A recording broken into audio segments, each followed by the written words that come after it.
नमस्कार। हम लोग श्री सार्थ दासबोध देख रहे हैं और इसमें दशक छठवां और समास दूसरा देखने वाले आज ब्रह्म पालन निरूपण। इसका मतलब है कि अपने हर रोज़ की ज़िंदगी में कैसे ब्रह्म का पालन होना चाहिए उसका निरूपण है, उसका विवेचन किया गया है इसमें। श्रीराम ऐका उपदेशाचे लक्षण सायुज्य प्राप्ती होयच येणे, नाना मतांचे पेखणे कामा नये सर्वथा। इसका मतलब है कोई भी उठता है, कुछ भी बोलता है, उसको नहीं सुनने का, जिससे हमें सायुज्य प्राप्ति होगी, मुक्ति मिलेगी। हम लोग युजी उंजति योगा ने भगवान से मिल जाएंगे, भगवान से सेपरेट नहीं होंगे, भक्त हो जाएंगे और उसी अवस्था में रहेंगे। उसी को सायुज्य प्राप्ति कहते हैं, हमने बार बार देखा है। तो उस अवस्था में रह के सारे जिंदगी के सारे काम सच्चाई से किए तो हमें असली मुक्ति मिले, ऐसा असली आत्मज्ञान मिला है, ऐसा ये समर्थ रामदास कह रहे हैं। तो वैसे हमें जिंदगी जीने की है। ब्रह्म ज्ञानेवीण उपदेश तो म्हणो नये विशेष, धान्य वीण जैसे भूस खाता नहीं। ब्रह्म ज्ञान का उपदेश ही असली उपदेश होता है। नहीं तो क्या होता है, हम लोग जैसे गेहूँ रहता है और गेहूँ का जो पेड़ रहता है, तो गेहूँ खाने के बजाय उसकी पेड़ की बाकी की चीज़ें हम खा रहे हैं, ऐसा यानी कोई भी उदाहरण पूर्ण नहीं रहता है, लेकिन वैसा हो जाता है। असली सारांश, असली अर्थ हमने जीना चाहिए, ऐसा इनका कहने का है। नाना काबाळ बडविले, नातरी तक्रची घुसळिले, अथवा धुण्याची सेविले सावकाश। फालतू कुछ भी काम किया है तो उसको कुछ मतलब नहीं है। कहने का मतलब है ब्रह्म ज्ञान का उपदेश सुनेगा, उसी में रहने का, इसी को असली जिंदगी कहते हैं। नाना सारी बक्षिल्या अथवा चोईट्या चोखिल्या, खोबरे साठून खादल्या नरोट्या जैसा। कि कुछ भी खाया, कुछ भी किया तो यानी अपना नारियल का अंदर का जो सफ़ेद पार्ट रहता है वो खाने के बजाय वो जो ऊपर की कवटी नरोटियाँ वो खा रहा है, ऐसा उसका मतलब हो जाता है। नहीं, आत्मज्ञान में जीना चाहिए, साहिज्य मुक्ति प्राप्ति करनी चाहिए और वही उपदेश सुनना चाहिए। तैसे ब्रह्म ज्ञानेवीण नाना, उपदेशाचा सीण सारा सांडून सार कोण शहाणा से, जो भी शहाणा मीन्स जो भी अच्छा व्यक्ति है, सज्जन व्यक्ति है, वो ब्रह्म ज्ञान का उपदेश सुनेगा। नहीं तो बाकी का जो भी सुनते हो उसमें सीण शीण यानी कि मतलब आप थक जाएंगे, लेकिन आपको कुछ भी नहीं मिलेगा। आता ब्रह्मजी का निर्गुण तेची केले निरूपण, सूचित करावे अंतःकरण श्रोतेजने। अब ब्रह्म जो निर्गुण परमात्मा कहते हैं, निर्गुण निराकार परमात्मा, उसी का निरूपण है। श्रोतेजन अपना अंतःकरण मेरे तरफ दीजिए, मैं आपको बताता हूँ, ऐसे समर्थ रामदास कह रहे हैं। सकळ सृष्टीची रचना ते हे पंचभूतिक जाणा, परंतु ते हे तगेना सर्व काळ। पंचभूत की सारी सृष्टि है, लेकिन वो हरदम वैसे ही नहीं रहती है। कभी तो चेंज होते हैं और कभी तो नष्ट भी हो जाते हैं। आदि अंति ब्रह्म निर्गुण तेची शाश्वताची कोण, येर पंचभूतिक जाणा नास्ती म्हणतो। आदि यानी पहले और अंत में परब्रह्म स्वरूप परमात्मा है, उसके बीच में ऐसी सृष्टि है, वो नाशिवंत है। एरवी हे पाहता भूते, देव कैसे म्हणावे त्याते, भूत म्हणता मनुष्या ते विषाद वाटे। कि पंचमहाभूत है, उसको भगवान नहीं कह सकते, वो परमात्मा उसके परे है। माँ तो जगत जनक परमात्मा, त्यास आणि भूत उपमा, त्याची कळेना महिमा ब्रह्मादिकास। ब्रह्मादिक को भी उसकी महिमा नहीं समझी तो हमें क्या समझेगा, ऐसा वो कह रहे हैं। भूता ऐसा जगदीश, म्हणता उत्पन्न होतो दोष, या कारण महापुरुष सर्व जानती। उसको भूत भी कहा तो उसको एक दोष हो जाता है। ये सारे महापुरुष और सारे सामान्य लोग भी भारत के जानते हैं, ये हर चीज़ के परे है परमात्मा। अभी सामान्य का मतलब भी देखिए आप, यहाँ पे आने वाला है। सामान्य मतलब क्या कि हर जगह वही परमात्मा है। सामान्य व्यक्ति वगैरह हम लोग कितने इजीली शब्द यूज़ करते, देखिए सामान्य यानी परमात्मा जो हर जगह है। सामान्य, सम अन्य, हर जगह वो परमात्मा, एक तत्व परमात्मा ही है। ठीक है, आप देखिए हर शब्द का अर्थ परमात्मा ही निकलता है। सारे अच्छे शब्द आप देखिए, परमात्मा ही उसका मतलब निकलता है। पृथ्वी आप तेज वायू आकाश या सभा या जगदीश पंचभूतांचे आहे नाश आत्मा अविनाशी रूपी। पृथ्वी आप तेज वायु आकाश, इसके परे जगदीश परमात्मा है और ये पंचमहाभूतों को नाश है, या तो वो चेंज होते रहते हैं एक दूसरे के फॉर्म में और उनका नाश हो जाता है कालांतर से, लेकिन आत्मा अविनाश रूपी है। जे जे रूप आणि नाम तो अवघाची भ्रम, नाम रूपातीत वर्म अनुभव जाना। जो भी नाम है, जो भी दिखता है, जो भी रूप है, वो भ्रम है। भ्रम का मतलब है कि इसका मतलब नहीं है कि हमको ऐसे मारा तो लगता नहीं, नहीं, इसका मतलब है कि वो क्षण भंगुर है, कुछ समय के बाद वो नाश होने वाला है। लेकिन परमात्मा है नाम रूपातीत है और वो आप उसका अनुभव लीजिए। पंचभूते आणि त्रिगुण ऐसी अष्टधा प्रकृति जाना। अष्टधा प्रकृति से नामाभिधान दृश्य ऐसे कि पंचमहाभूत पृथ्वी आप तेज वायु आकाश त्रिगुण सगुण सत्वगुण रजोगुण और तमोगुण, ऐसा अष्टधा प्रकृति बोलते हैं। उसके परे परमात्मा है। ते हे दृश्य नासीवंत ऐसे वेद श्रुति बोलत निर्गुण ब्रह्म शाश्वत जाणती ज्ञानी।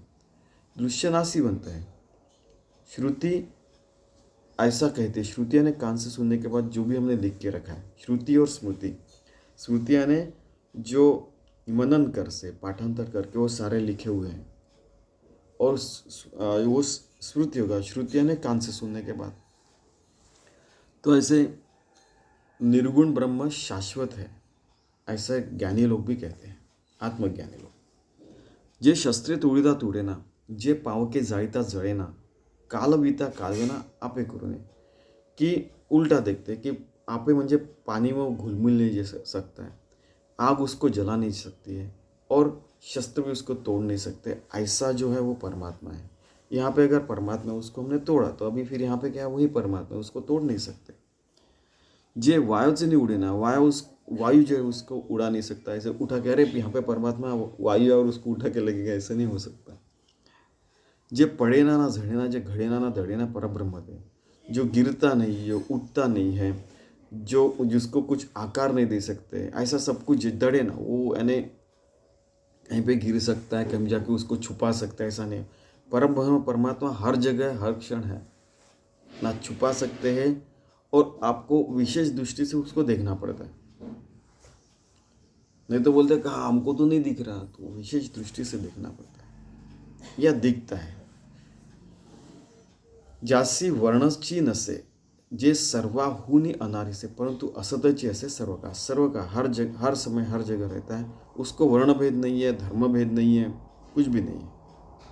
वो सबसे परे सर्वाहुनी अनारी से दिसेना तरी काय झाले, परंतु ते सर्वत्र संचले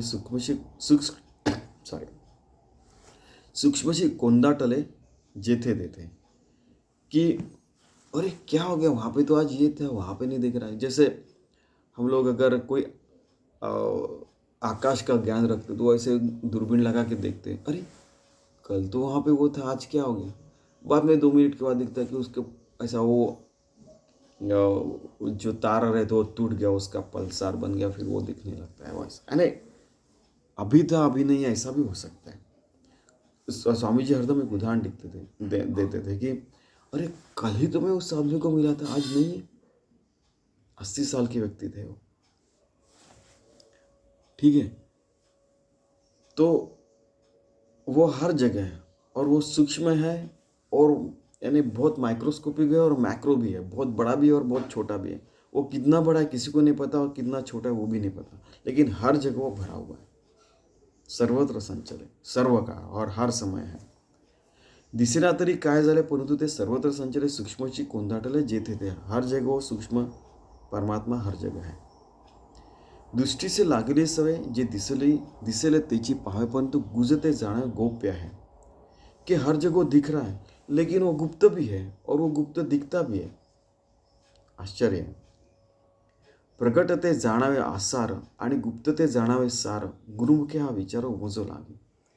कि जो प्रकट दिखता है लेकिन वो सार नहीं, वो असार है। ये सारा तो दिख रहा है, अरे अच्छा ये बिल्डिंग है, अच्छा 50 साल तक 100 साल तक रहेंगी, बाद में टूटी जाएगी और दूसरी बनाई जाएगी। देखिए आप, जो डायनासोर थे वो करोड़ों साल पहले थे, वो कैसे देखे? क्योंकि उनके ऊपर मिट्टी आ गई, बहुत सारे बारिश गिरी, मिट्टी आया, उसके कारण नीचे चले गए। बाद में पता चला कि वो 100 मीटर नीचे है, तो 100 मीटर नीचे थे इसका मतलब वो 1 अरब साल पहले थे वगैरह, ऐसा ऐसा वो कैलकुलेशन रहता है। वैसे 62 करोड़ साल पहले थे वो, तो 10 मीटर वगैरह वगैरह वो कैलकुलेशन रहता है, उस तरीके से पता रहा। तो अच्छा, तो वैसे हमारा भी हो जाएगा। 62 करोड़ के बाद, साल के बाद भूल भी जाएंगे, अरे ऐसा कुछ था, कोई आदमी था ऐसा करके, है कि नहीं? तो प्रकट जाणावे असार, ये जो सारा प्रकट दिख रहा है वो असार है, वो कभी न कभी नाश होने वाला उसका। आणि गुप्त ते जाणावे सार, जो गुप्त परमात्मा हर जगह है वो सार है आखिर में। गुरुमुखी हा विचारो मुझे लगे, जब गुरु से हम लोग सुनते तब पता चलता कि हाँ यही असली सार है जिंदगी का। जे उमजेना ते उमजावे, जे दिसेना ते पाहावे, जे कळेना ते जाणावे विवेक बळे। हम लोग विवेक रखते हैं तो पता चलता है कि जो समझ में नहीं आता है और उसको समझ लिया तो समझ में आता है, वही असली परमात्मा है। जो गुप्त है लेकिन समझ में आया तो अरे वो प्रकट हो चुका है। जो दिखता नहीं है लेकिन बाद में पता चलता कि अरे इसके पीछे तो परमात्मा है, वो दिखता है फिर हमें। यानी वो दृष्टि से नहीं दिखता है, हमारे अंतर मन से दिखता है, अंतर ज्ञान से दिखता है। जे कळेना ते जाणावे विवेक बळे, जो नहीं समझ में आता है लेकिन विवेक से हम लोग समझ सकते हैं, वही परमात्मा है। गुप्ततेची प्रकटावे, असाध्यतेची साधावे, कानडीची असा अभ्यास है सावकाश। गुप्त वो हमारे सामने प्रकट हो जाता है क्योंकि हम समझदार हो जाते हैं। असाध्य वो साध्य हो जाता है क्योंकि हम समझदार हो जाते हैं और आत्मज्ञानी हो जाते हैं। तब जे कळेना ते जाना विवेक है, जो समझ में नहीं आता है वो हमें समझ में आता है विवेक से। वो हम लोग कानडेची अभ्यास है सब सावकाश, हम सावकाश यानी धीरे धीरे पढ़ाई करके हम लोग समझ सकते हैं। वेद विरंची आणि शेष, जिथे सिणले निश्चय, तेची साधावे विशेष परब्रह्म ते। वेद भी उसको समझा नहीं सके और समझ नहीं पाए। विरंची, विरंची पता है ना, जो यानी सारे देवी देवता भी समझ नहीं पाए और वो प्रकट करना चाहते थे लेकिन प्रकट नहीं कर पाए।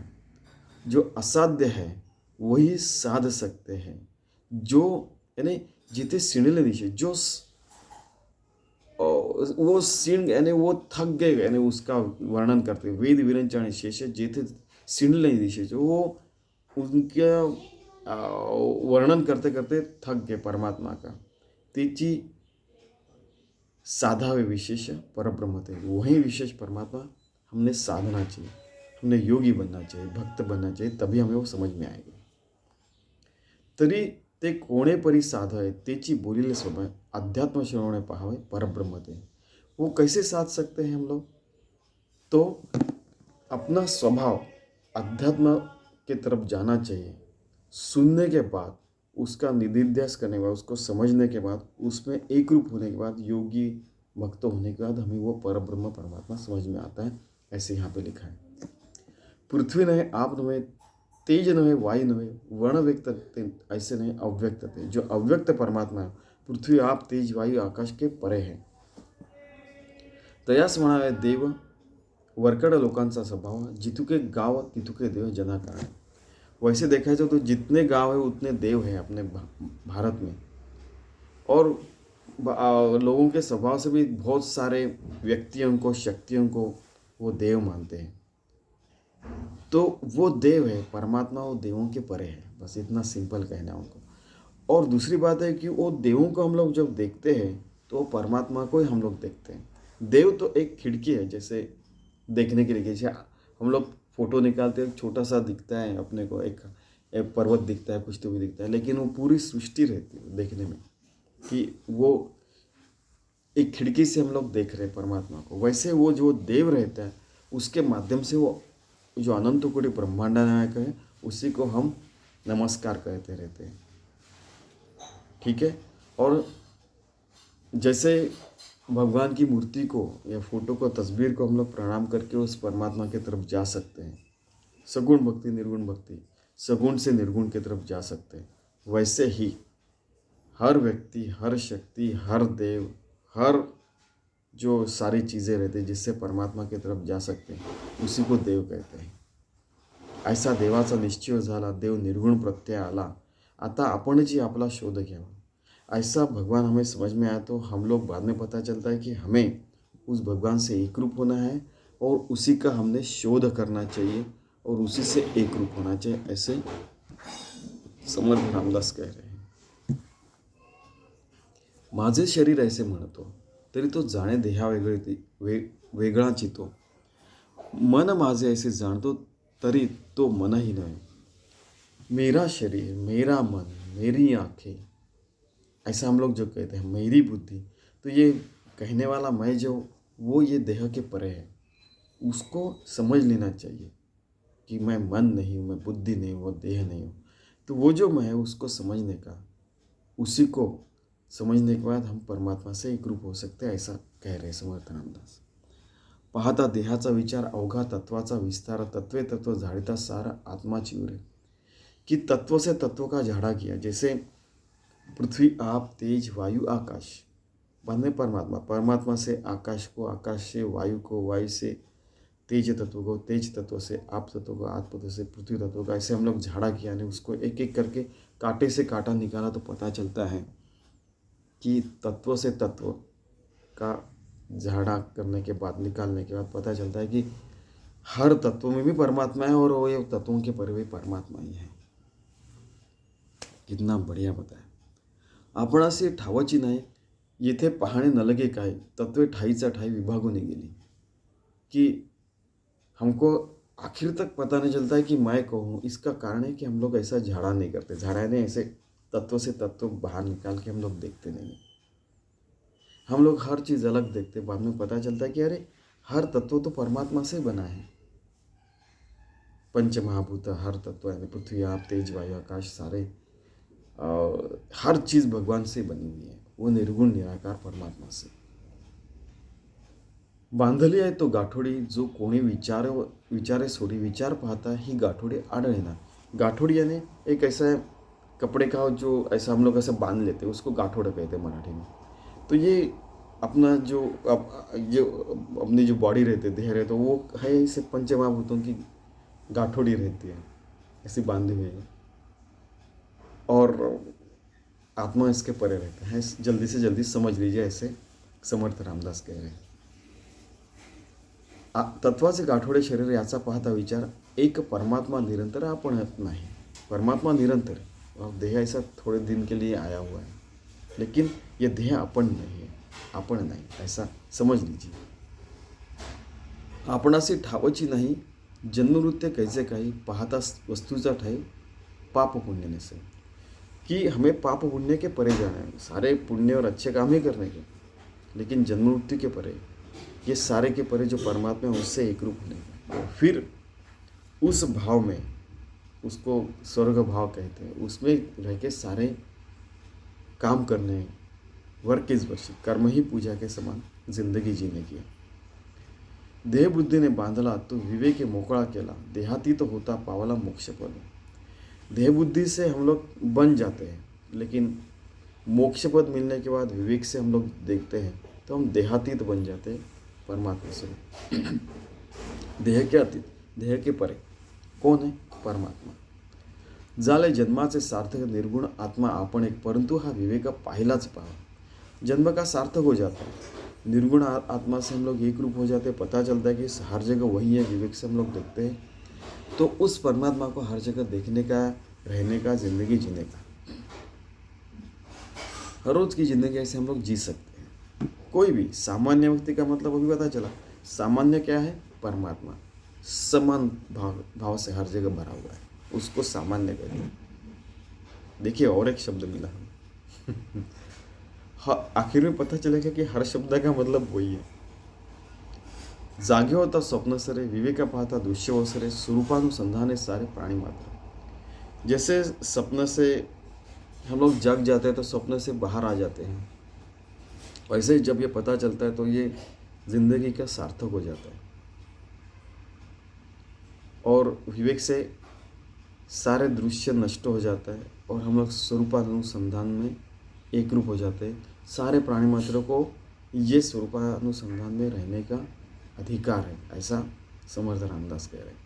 कोई विशेष व्यक्ति को, विशेष जाति को, विशेष पंथ को, विशेष धर्म को, विशेष व्यक्ति को नहीं, सारे लोगों को इसमें रहने का, स्वरूपानुसंधान में रहने का अधिकार है। आपणास निवेदावे, आपण विवेके नोरावे, आत्मनिवेदन जाना याचे नाव। खुद का निवेदन करने का, उसको आत्मनिवेदन कहते हैं। और विवेक से जानने का कि हम खुद को जान रहे हैं, खुद के भाव में रह रहे हैं, आत्म भाव में रह रहे हैं, उसी को आत्मनिवेदन कहते हैं। आधी अध्यात्म श्रवण, मग सद्गुरु पाद सेवन, पुढे आत्मनिवेदन, सद्गुरु प्रसाद। पहले अध्यात्म श्रवण करना चाहिए, पहले समझना चाहिए। श्रवण का मतलब आंखों से देखना, कान से सुनना, बुद्धि से समझना, ये सारा श्रवण में ही आता है। श्रवण में केवल सुनना नहीं, ये जान लीजिए। श्रुति और स्मृति आखिर में एक ही रूप हो जाती है। मग सद्गुरु पाद से, मग सद्गुरु का फिर हम लोग आशीर्वाद लेते हैं। उसके बाद में हमें आत्मनिवेदन समझ में आता है कि पहले सद्गुरु कहते हैं कि तत्वमसि, फिर हमें पता चलता है अयम आत्मा, बाद में हमें प्रज्ञानम ब्रह्म पता चलता है, बाद में सर्वम खलविदम ब्रह्म पता चलता है। ये सद्गुरु का प्रसाद रहता है और उसी को आत्मनिवेदन कहते हैं। आत्मनिवेदना उपरी निखळ वस्तु निरंतरी, आपण आत्मा अंतरी बोध झाला। हम आत्मा है ऐसे आत्मबोध से, आत्मनिवेदन से पता चलता है और वही बोध में हरदम रहना चाहिए, ऐसा समर्थ रामदास कह रहे हैं। त्या ब्रह्मबोधे ब्रह्मची झाला, संसार खेद तो उडाला, देह प्रारब्धित राखीला सावकासा। ऐसा ब्रह्म ज्ञान होने के बाद, देह ब्रह्म से एकरूप होने के बाद संसार का खेद उड़ जाता है। देह प्रारब्ध में डाल देते हैं कि देह में जो होने वाला है होने दे बाबा, आखिर भगवान जो तुझे करना है वही करो। सावकाश धीरे धीरे हमको वो स्थिति में चले ही जाते आत्मज्ञान के बाद में माळिये जीवते नेरे तीवते निवांत जी के लिए, ऐसे पानी ऐसे हुआ। ऐसे ज्ञानेश्वर महाराज भी कहते हैं कि परमात्मा समझ गया है ना, परमात्मा से एक रूप है ना, बस वो परमात्मा जैसे लेके जाएगा वैसे ज़िंदगी जीने। अपने प्रयास, अपनी सारी चीज़ें ये सुरू रखने का। आता होणार ते होईना का आणि जाणार ते जायना का, तुटली मनातील आशंका जन्मवृत्त्याची। अभी जो होना है वो होएगा, जो जाना है वो जाएगा, जो मिलना है वो मिलेगा, और जो रहना है रहेगा, जो जाना है जाएगा। जो जैसे ज़िंदगी चलेगी वो चलती ही रहेगी। सारे प्रयास, सारे अथक श्रम, सारी यानी कर्म ही, पूजा वगैरह सारी चीज़ें प्रयास करने का। और पता चलता है बाद में टुटली मनातील आशंका जन्मवृत्त्याची, मन की वो आशंका निकल जाती है। हरदम हम लोग निश्चंग रहते, भगवान के एक रूप रहते, भगवान के ऊपर पूरा विश्वास रहता है और पता चलता है कि जन्म होने वाला, मृत्यु होने वाला, तो वो परमात्मा से एक रूप ही रहता है, चाहे देह रहो चाहे देह न रहो। और तुकाराम तो कहते हैं कि याची देही याची डोळा, इसी देह में, इसी आंखों से मैंने अपनी मृत्यु, अपना यानी मुक्ति देखी हुई है। अभी जो होना है वो होने दो। इवन दुर्गा सप्तशती में भी कहा गया ना, आखिर में तुझे जो करना है माता वो कीजिए, आखिर जो आपकी इच्छा वही होने वाला है। संसारी पुंडावे चुकले, देवा भक्ता ऐके झाले, मुख्य देवास ओळखिले सत्संगे करून। देव और भक्त का एक रूप हो जाता है, विभक्त नसावे तरीच भक्त म्हणावे, जो है उसी का कथन कह रहे हैं। जो योगी बन जाता है, मुख्य जो भगवान है उसको समझने के बाद वो सत्संग से पता चलता है, भगवान का सत जो उसी के संग के कारण हमें पता चलता है। बाद में संसार चलते ही रहता है। तो ऐसे परमात्मा से एक रूप होके, योगी होके, परब्रह्म स्वरूप से एक रूप होके, भक्त होके, हम उस स्वर्ग स्थिति में संस्कृति यानी वो संसार जो आगे आगे चल रहा है, चेंज हो रहा है, उसमें रहने का, जैसे भगवान लेके जा रहा है वैसे ज़िंदगी जीने का पूरा प्रयास करने का, कि हर क्षण हर घड़ी भगवान की पूजा कर रहा है, ऐसी ज़िंदगी जीने का। बस हो गया, और क्या चाहिए ज़िंदगी में। यही जो परमात्मा प्राप्ति है वही प्राप्त हुई ज़िंदगी में, और वही हम प्राप्त करना चाहिए। और इसी को ब्रह्म पावन कहते हैं। ब्रह्म को प्राप्त होने के बाद हम लोग पावन हो जाते हैं, पवित्र हो जाते हैं। इति श्री दासबोध गुरु शिष्य संवाद है ब्रह्म पावन नाम समास दूसरा। चलो हम ऐसी ज़िंदगी जीने का प्रयास करते हैं। धन्यवाद।